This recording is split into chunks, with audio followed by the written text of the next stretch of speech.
Hello and welcome to the Fishbowl, Eyes on Education podcast. I'm your host, Chris Matheson, and I'm back with another edition of Two for Tuesday. And today we have two ideas that come to us from the book Fish, A Proven Way to Boost Morale and Improve Results by Stephen London.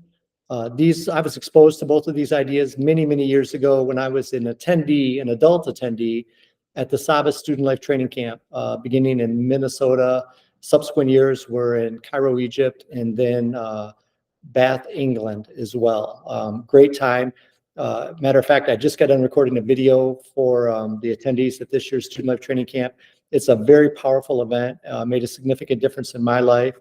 And without any further ado, let's get into the two thoughts that we'll share today. There are four thoughts in the book Fish, but we're just going to talk about two of them. And the first one is be there. And when I think about be there, I always think about my experience with one of the very first principals I worked for. Great person, highly intelligent, but they weren't always there. And in fact, I remember going to them with a challenge, with a problem that I was experiencing. And their response as I was communicating this problem to them was, yeah. And I interpreted that as hurry up and get out of my office. I have things to do. It made me feel small, made me feel really small. And I never went to them with a problem again.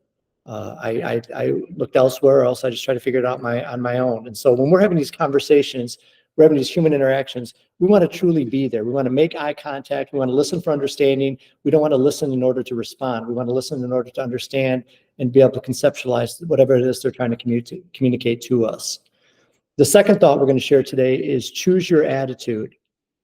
And this is one that can be somewhat controversial sometimes because we all have things that happen to us, positive and negative, and we tend to focus a lot on those negative things. And it's really easy to go into a downward spiral and to let these negative events influence our attitude rather than to choose our attitude. And what we're really talking about in terms of choosing our attitude is choosing what we do next. Again, we all have things that happen to us that are negative. We can hedge against those things. We can try to control the risk of those things happening. But no matter how careful or attentive to detail we are, negative things, bad things happen to us.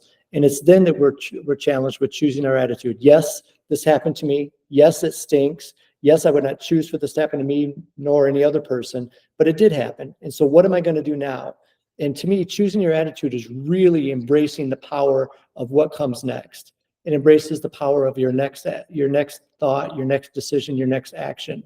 So we want to make sure that when we choose our attitude, we always have the opportunity to choose that. We just let our ego sometimes or our own victimitis get in the way of doing so. So there are two thoughts for today on this Two for Tuesday. Be there and choose your attitude, both from the book Fish. Highly recommend that you read the book Fish if you have a chance to do so. Really short book. You can get it on Amazon probably for $10, or if you Google it on YouTube, they'll have some videos on there about the concepts found there within.